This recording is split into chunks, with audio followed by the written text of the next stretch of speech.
Here's my thought about kay Sin and Fiang about sa nangyari.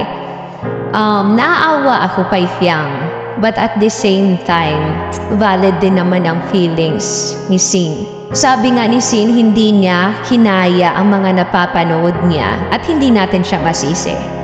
Okay, wag na tayong magbulag-bulagan dito. Kung ako din naman ang nasa situation ni Sin, masasaktan din talaga ako.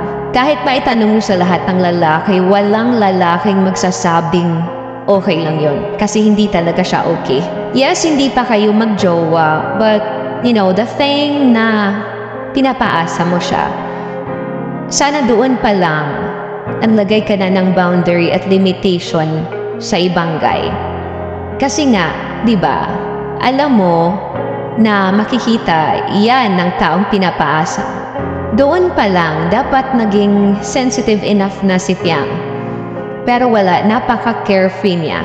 To hindi talaga natin masisisi si Sin. Now, ang red flag ko lang kay Sin is may iba na siya agad. Kasi magka-compromise ang thought natin eh. It's either ayaw mo na ba talaga sa akin kasi nasaktan ka? Or ayaw mo na sa akin kasi may iba ka na. Yan lang naman yun eh.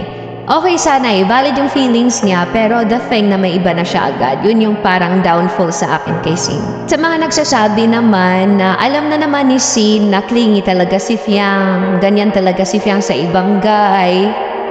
Girls, wag niyong inormalize na kasi ganito ako eh. This is how I am, tanggapin mo ko. No. Kasi kung yan ang klase ng mindset mo, parang sinabi mo lang sa akin na ayaw mo nang mag-improve. Huwag niyo masyadong inormalize yung ganito na ako eh, di kung mahal mo ko, tanggapin mo ko. Girl, hindi ka matututo kung ganyan ang mindset mo. But after all, at least, may matutunan si Fiang at may matutunan tayo, no? Especially sa boundaries and limitations natin sa opposite sex and being sensitive enough. Kasi minsan, yung mga kabataan ngayon, nagiging insensitive. Okay, nagiging carefree na lang sa mga bagay-bagay. So, yes, masakit kay Fiang. Sobrang naawa ako sa kanya. But let's open our mind, no? Na valid din naman ang feelings ni Sean. Okay? Kung ikaw ang tatanungin, ano ba ang opinion mo sa nangyari kay Fiang at Sean?